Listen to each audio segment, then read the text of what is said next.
Tuca Viegas convida.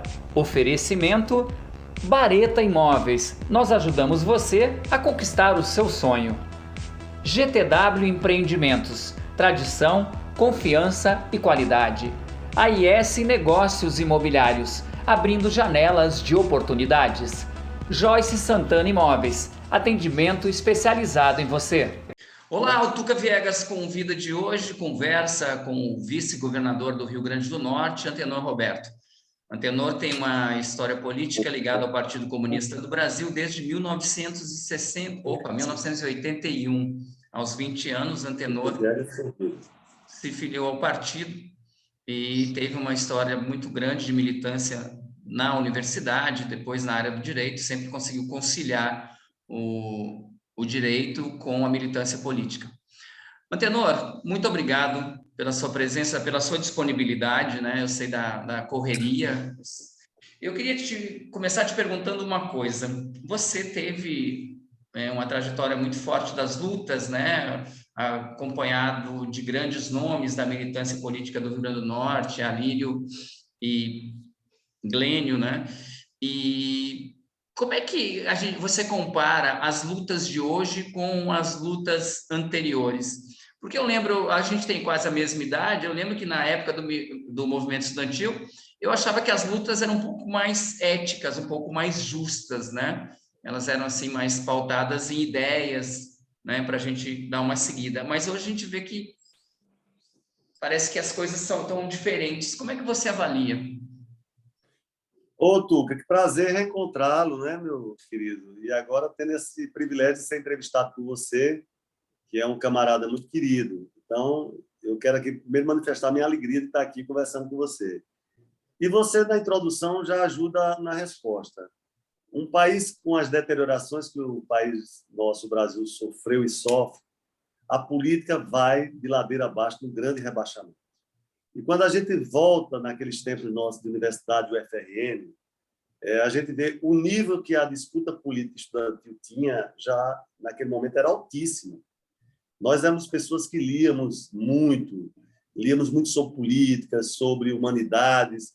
Os valores que a gente tinha, valores muito caros, porque nós estávamos lutando pela mesma coisa que a gente tenta resgatar agora. Imagine, decorridos 3 décadas, mais de 3 décadas, nós estamos lutando pelo mesmo princípio que nos levou nos corredores da universidade, aquelas campanhas memoráveis, Centro Acadêmico, DCE, a Universidade Autônoma, Democrática, com eleições para reitor que nós lutamos tanto e conseguimos. Então, era a questão, a essência, nós tínhamos divergências das diversas tendências, tínhamos, mas o principal que nos unia era o sentimento e a defesa que a gente fazia da democracia, porque nós éramos exatamente aqueles que sabiam o que tinha sido a ditadura militar.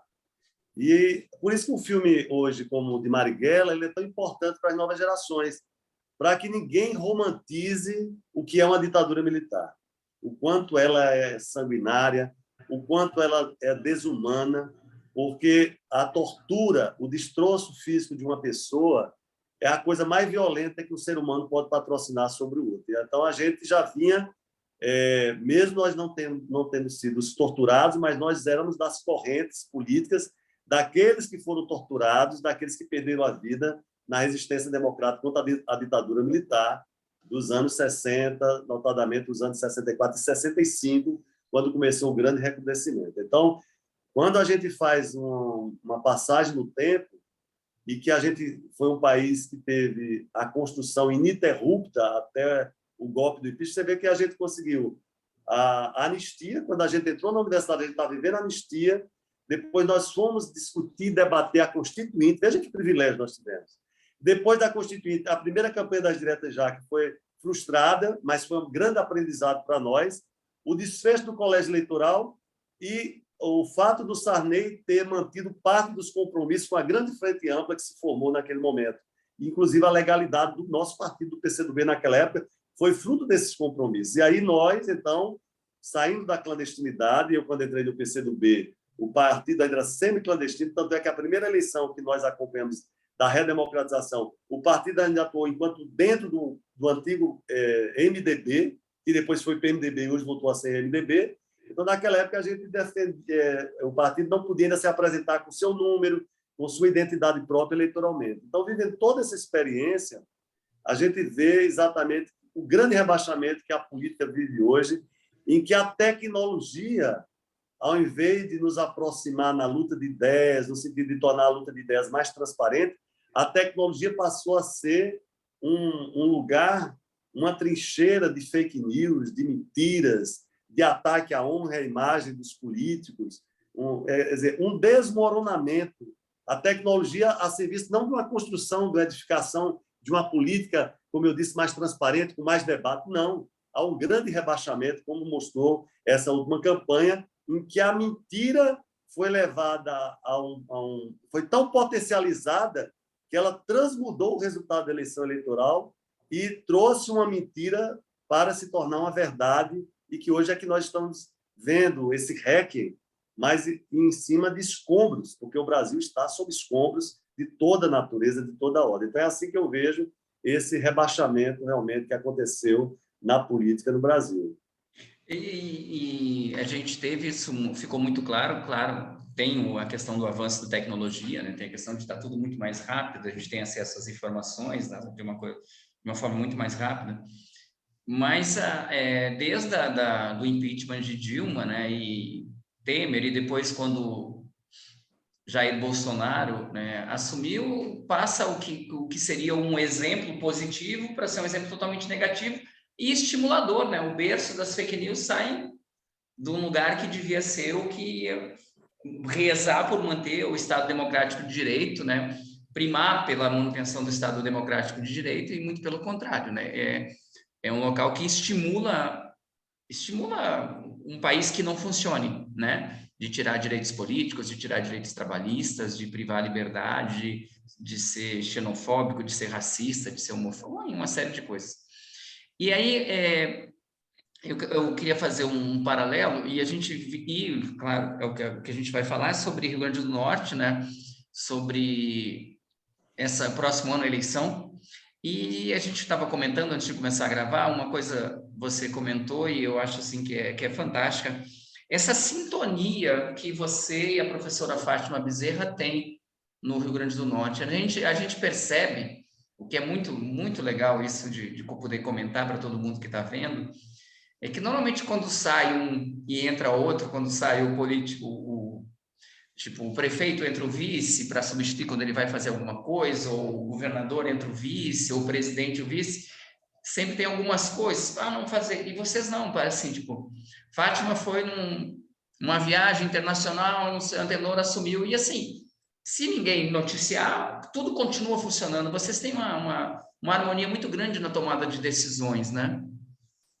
E exatamente, essa unidade política ideológica que eu e Fátima tínhamos, temos, eu mostrei para você, desde o ponto de vista pessoal, nós nem éramos assim, pessoas de convivência tão próxima como ela teve com outros membros do partido, como o Jorge Câmara, por exemplo, porque o Jorge chegou a ser vice, de fato, naquela campanha de prefeito.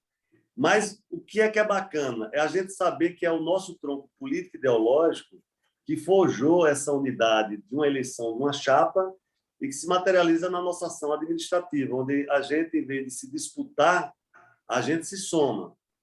E veja que nós somos da mesma geração que fez essa resistência que eu falei aqui no campo da luta democrática contra a ditadura, a democratização, mas que vivemos os frutos disso, porque a construção da edificação da Constituinte, do qual Fátima depois vem ter o privilégio de se tornar também uma parlamentar vitoriosa, primeiro deputada estadual, depois federal e senadora, acontece dentro de um veio de vitórias que nós viemos acolher quando elegemos o Lula. Então, tudo aquilo que a gente debateu para a Constituinte, de dar efetividade à Constituinte, a gente teve a oportunidade a partir do governo de Lula. O governo de Lula foi o governo que a gente introduziu politicamente um outro capital, que é a efetividade. Foi quando aquelas políticas públicas que estavam esculpidas na nossa Constituição puderam melhor se desenvolver, onde aqueles setores da sociedade sem visibilidade tiveram visibilidade, e onde houve, pela primeira vez na redemocratização, mais justiça social, mais cidadania e mais distribuição de renda. Então, veja que foram os 8 anos do governo de Lula e o primeiro governo de Dilma que a gente viu e provou que aquilo que era teoria, e nós, estudantes, vibrávamos com essas teorias nos nossos bancos acadêmicos, nos nossos corredores, a teoria virou prática. Então, foi fantástica aquela experiência. E depois veio aquela interrupção criminosa,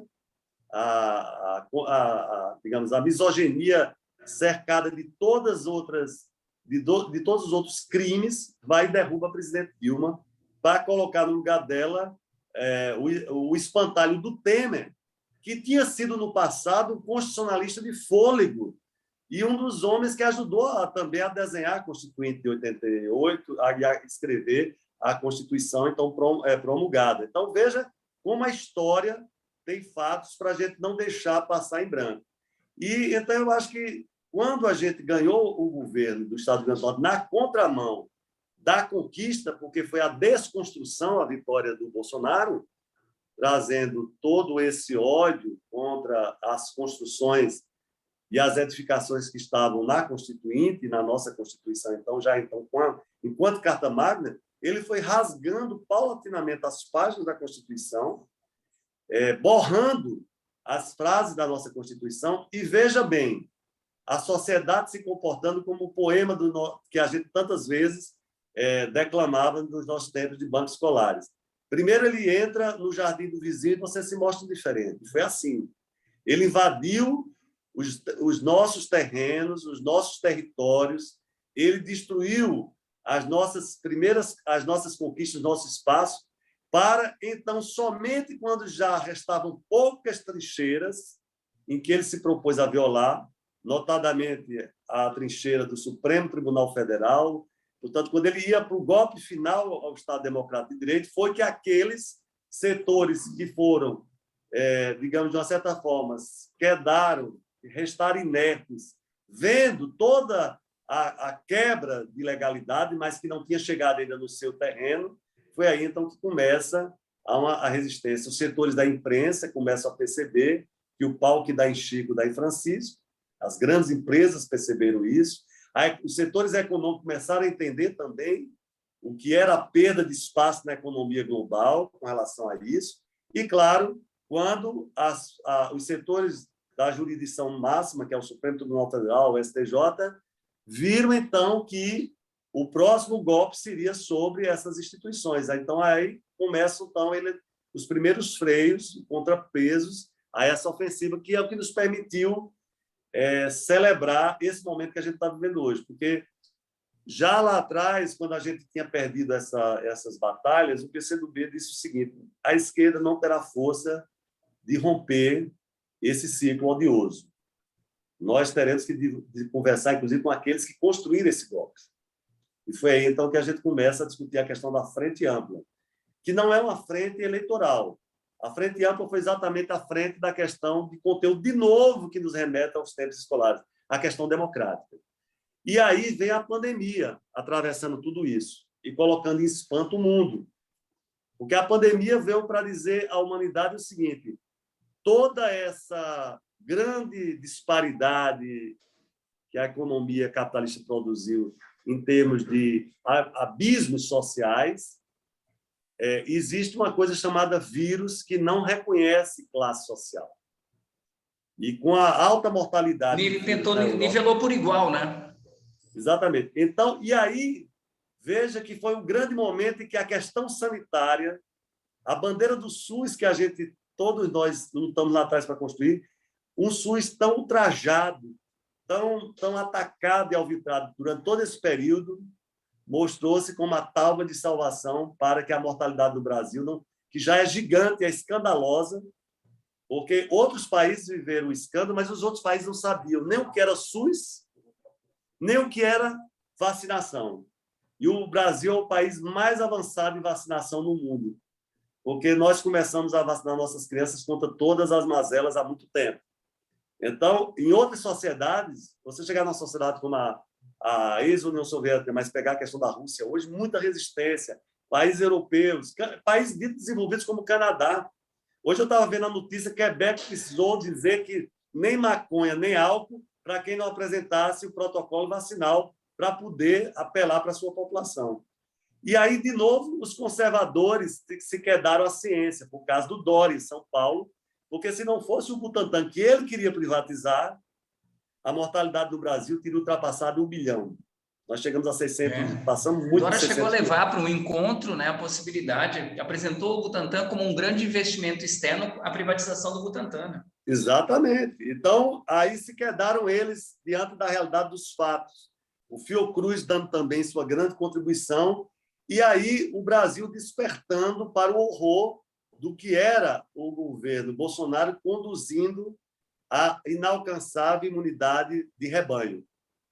Porque esse foi o grande trunfo que ele esperava contar para sepultar definitivamente as nossas forças políticas, as nossas correntes de opinião e manter o presidente Lula lá em cárcere. Então, veja que a contra-revolução, a contra-reforma, a resistência que se estabelecia na esquerda, ela vai ganhar novos contornos. É como aquela história que a gente contava lá na universidade. Você joga a pedra no lago e os anéis vão se alargando.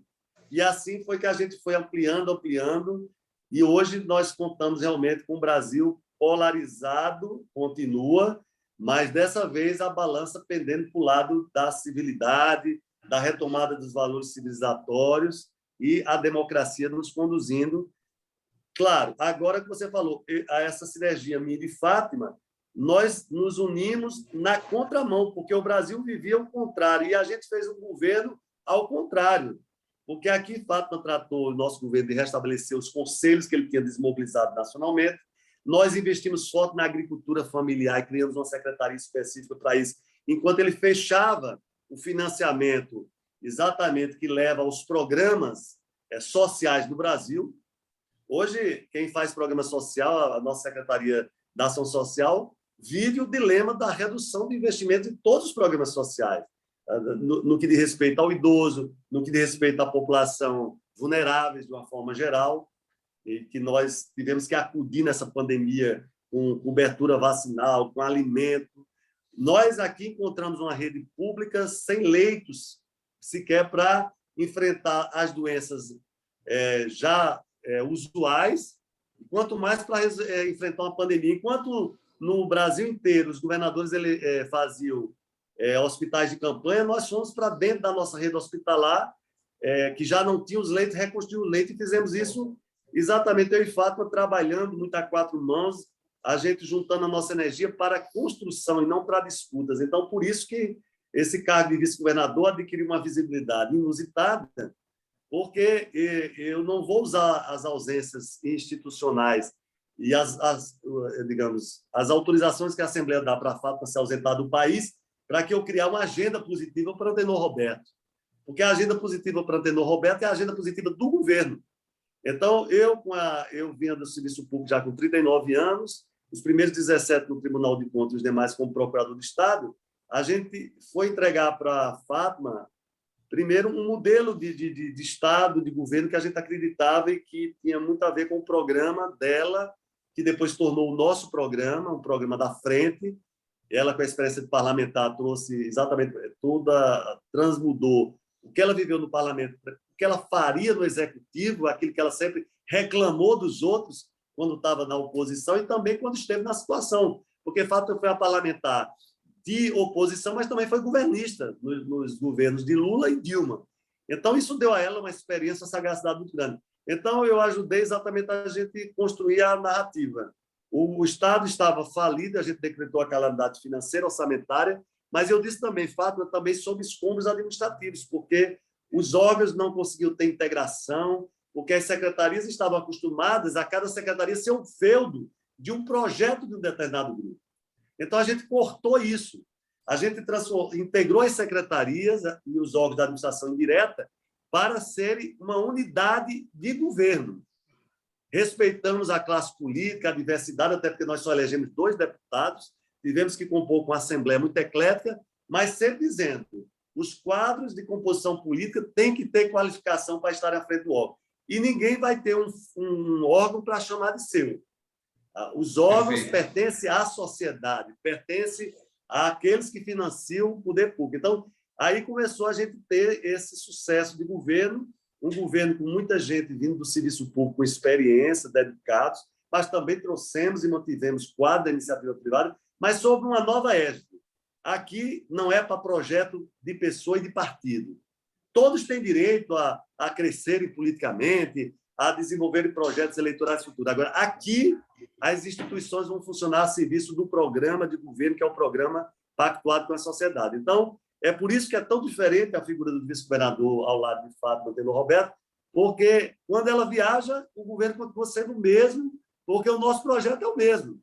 É dar funcionalidade às instituições a serviço do povo, respeitando o princípio da finalidade pública no uso de recursos. Então, é por isso que hoje há uma disputa muito grande, reivindicações em torno desse cargo, porque vai entrar um partido e reivindicar vice, porque as vices sempre terminaram sendo uma acomodação de projeto pessoal. E depois os vices se tornam conspiratórios. São as últimas.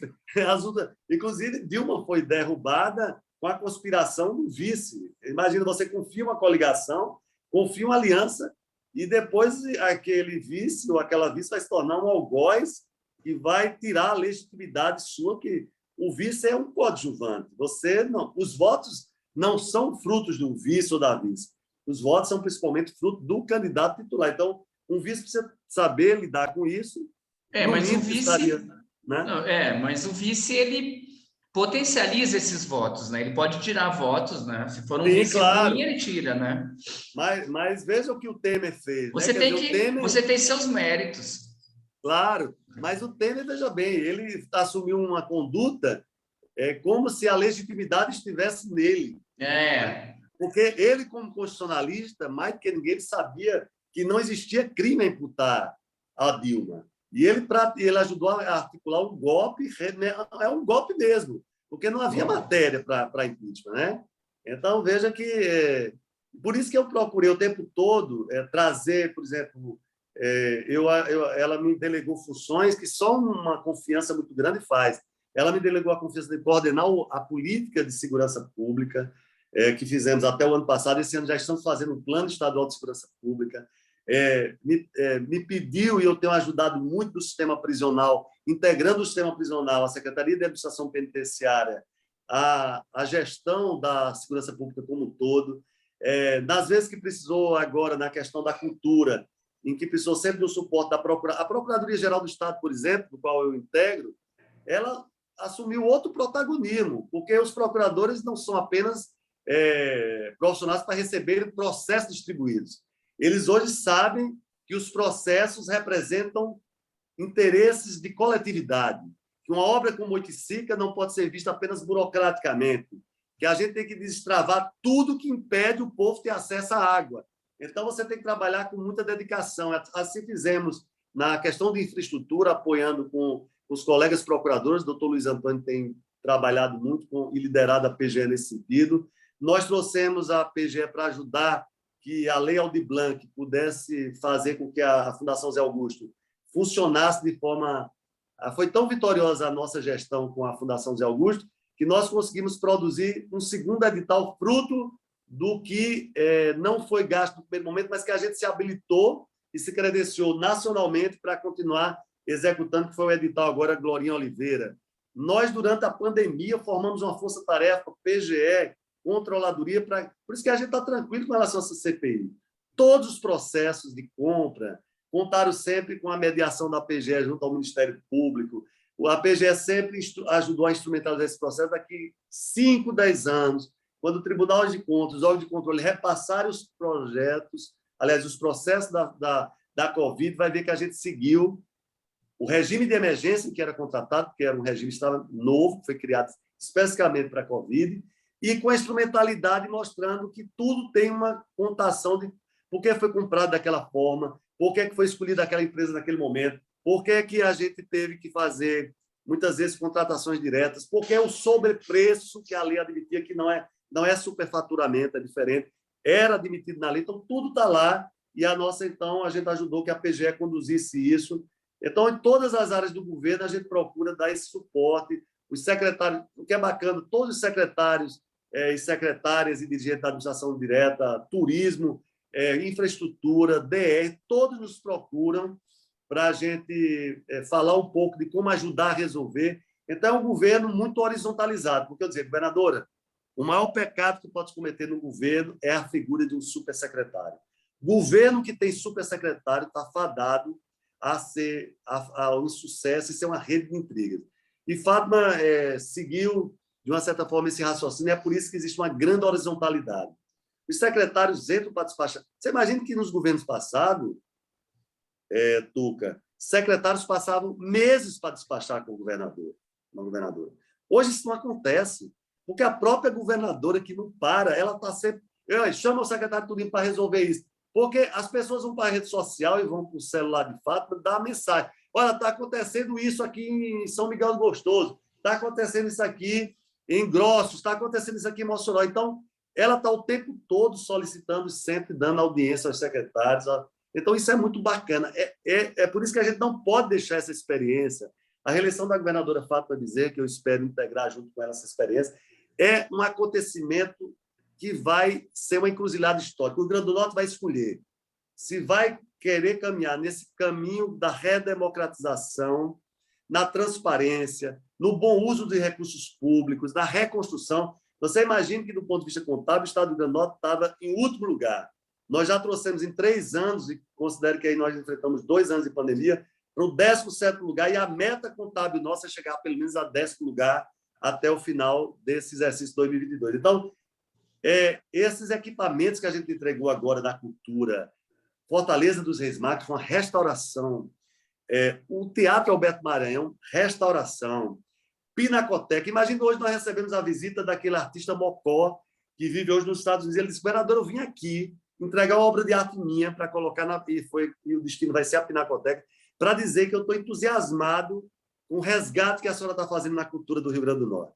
Quer dizer, é a escola de dança, é o papódromo, nós restauramos todos os equipamentos e agora vamos entrar numa etapa, Tuca, super importante, que as casas de cultura estão no chão, praticamente. Então, nós vamos levantar as casas de cultura. Na educação, que a gente perdeu um fôlego muito grande com a pandemia, porque a exclusão social ela é estrutural.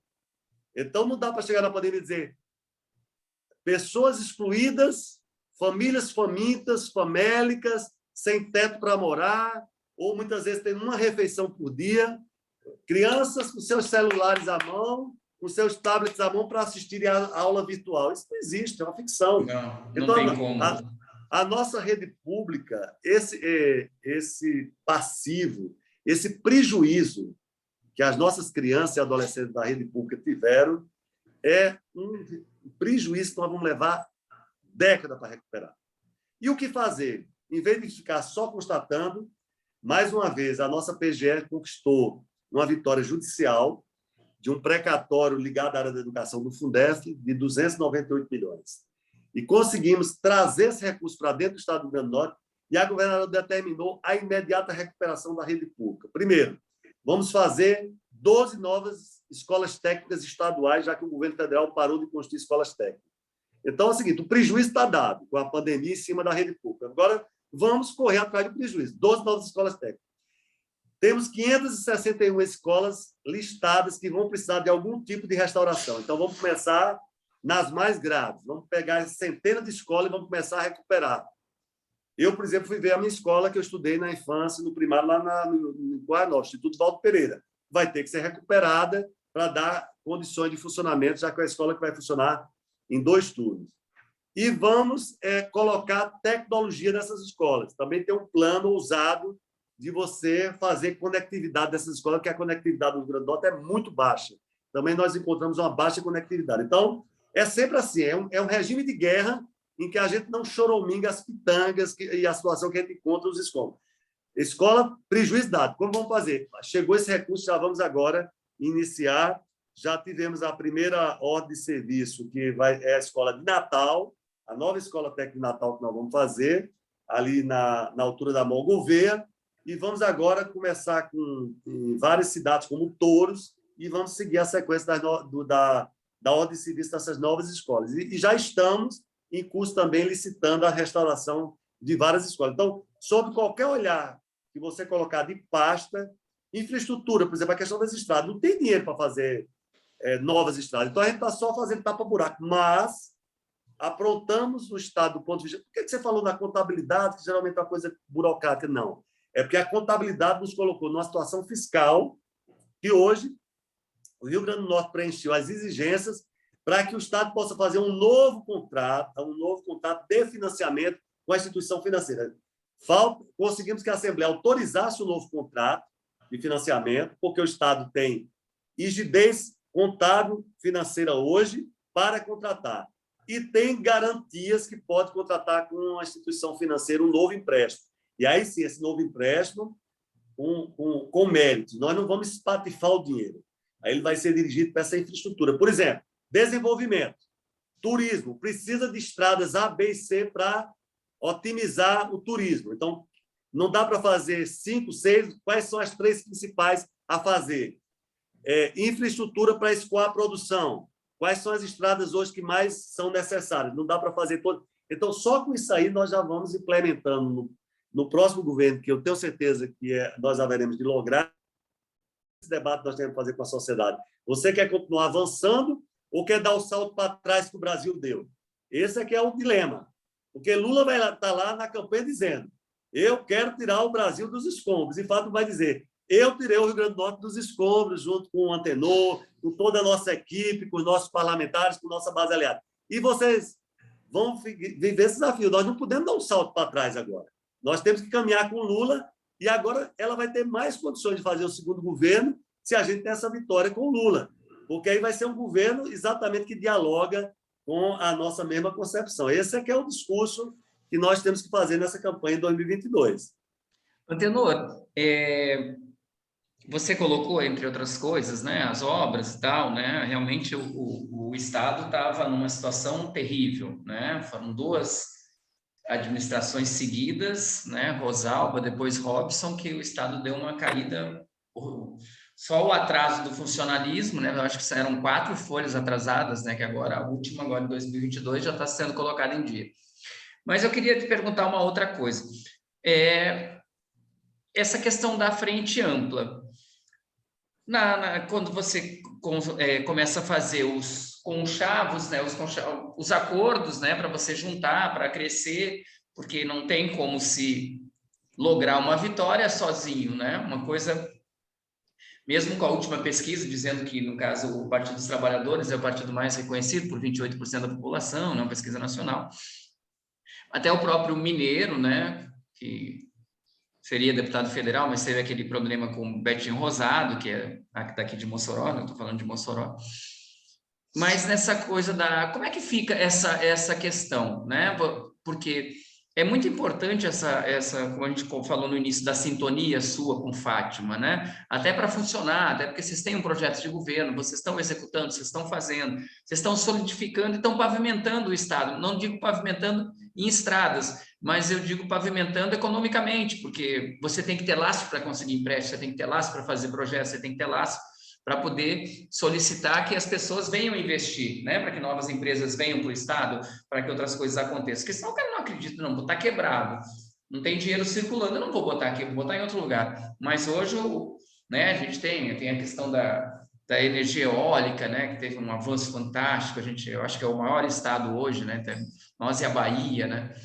Mas nessas questões, que deve ficar muita gente, a gente tem hoje, se a gente fizer uma análise, a Fátima é a próxima governadora tranquilamente, né? Se a eleição fosse hoje, Fátima já estaria eleita.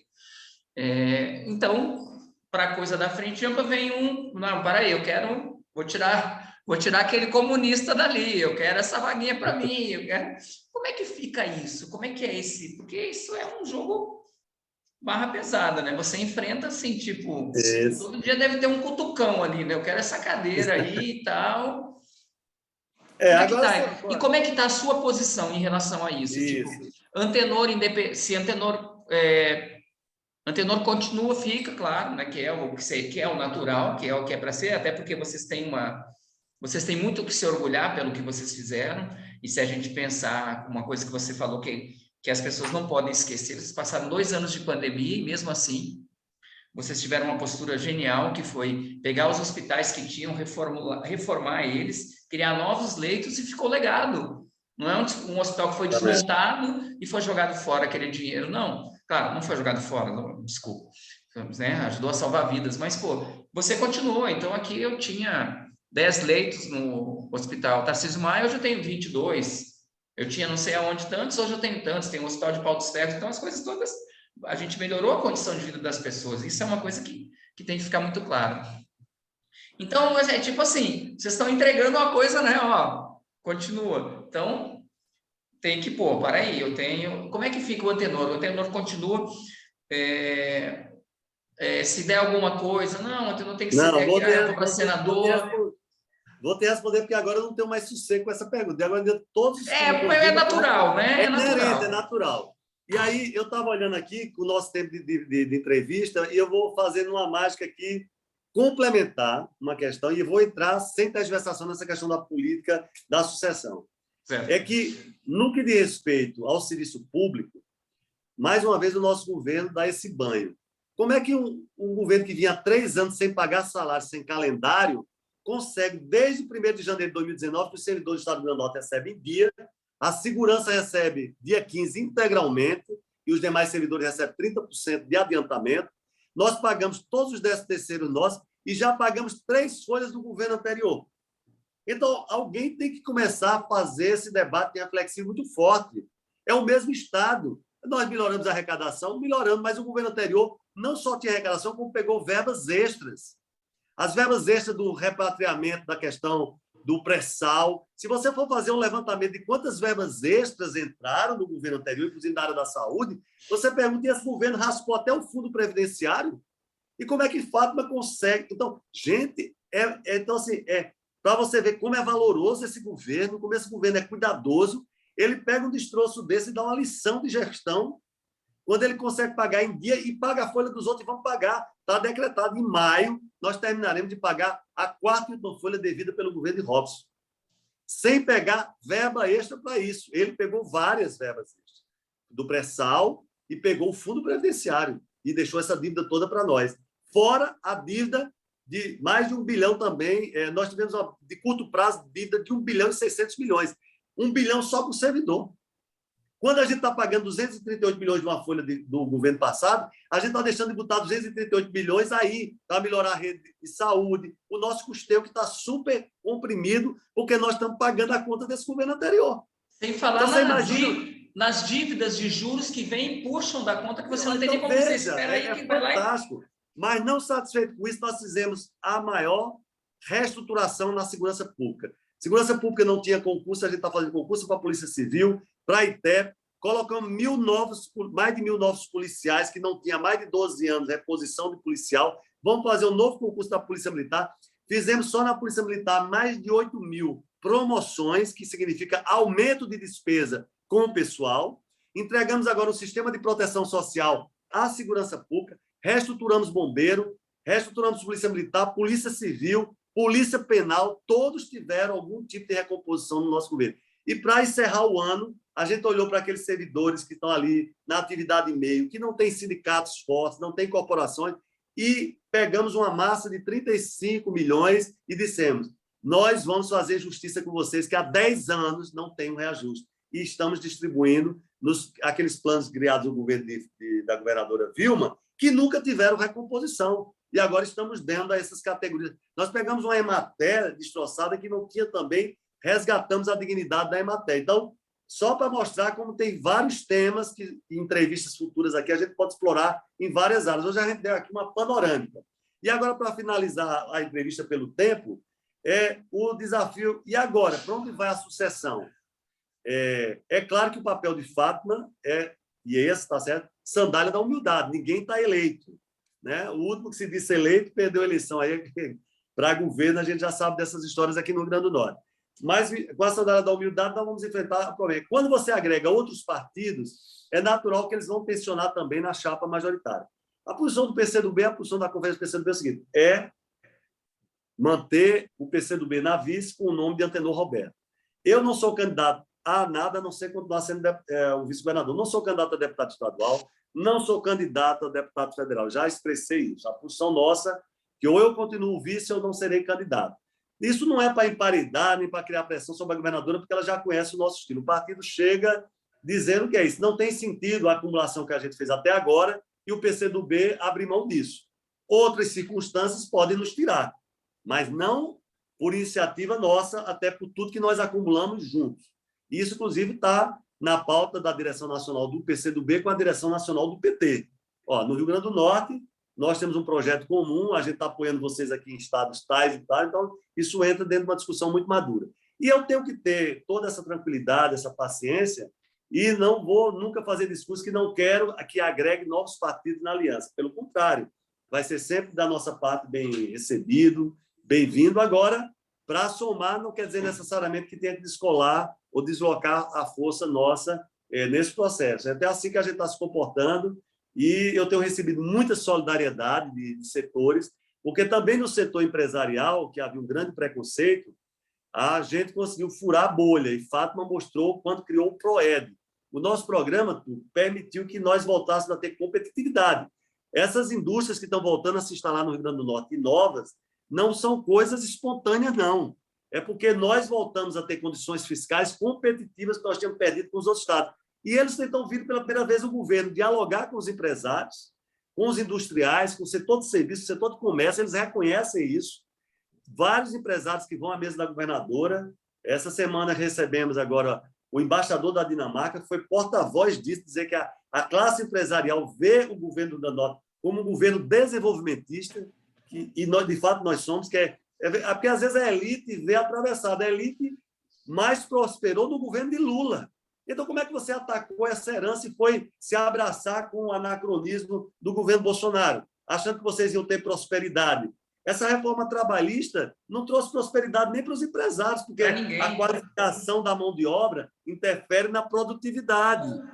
E produtividade não circula, as pessoas não recebem, o dinheiro não circula, não vai. Produtividade tem um peso enorme hoje com a agregação da tecnologia. E se as pessoas não têm salário, como é que elas vão consumir? Então, assim, eles realmente são viram o espelho ao contrário. E agora, reconhecido pelo próprio presidente da FIED, é o governo que mais dialoga com os empresários. Nós fizemos várias composições com ele, estimulamos, onde o governo podia fazer pactuações fiscais, fizemos, e é por isso que hoje a gente vive, digamos, esse momento em que a gente chama a sociedade para esse desafio.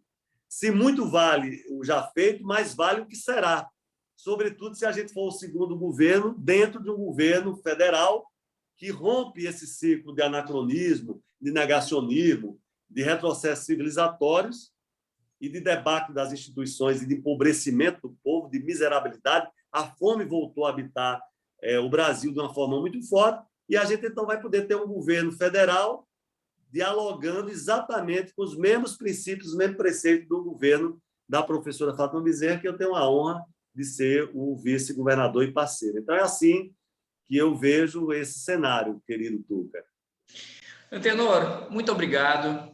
Você vai para o seu compromisso, você tem um compromisso agora. Obrigado pela tua disponibilidade. Foi um prazer grande falar com você novamente. Fazia muito tempo que a gente não conversava, né? Mas eu venho sempre acompanhando, né, o que vocês vêm realizando. Isso me deixa muito feliz. Eu sou até... Às vezes eu dou umas brigadinhas com o pessoal nas redes sociais, que a galera hoje usa, né? A gente deu acesso, todo mundo teve acesso, e eu acho isso legal, é democrático e tal, mas só que as pessoas perderam noção de muita coisa, inclusive acham que a Terra é plana, né? Então, uma série de coisas que a gente vem lutando. Mas te agradecer, tá? E colocar o Tuca Viegas Convida à disposição, sempre que você tiver assuntos que você queira colocar para a gente, mandar para a gente por aqui, para a gente bater um papo, conversar, trocar umas ideias. Muito obrigado e foi uma honra, foi um prazer recebê-lo aqui no Tuca Viegas Convida. Ok, querido. Firme na luta, camarada. Vamos vencer. Tranquilo. Você que está acompanhando a gente, aproveita e se inscreve no canal. Daqui a pouco a gente volta com mais uma entrevista aqui no Tuca Viegas Convida para você. Tchau. Tuca Viegas Convida. Oferecimento Bareta Imóveis. Nós ajudamos você a conquistar o seu sonho. GTW Empreendimentos. Tradição, confiança e qualidade. AIS Negócios Imobiliários, abrindo janelas de oportunidades. Joyce Santana Imóveis, Atendimento especializado em você.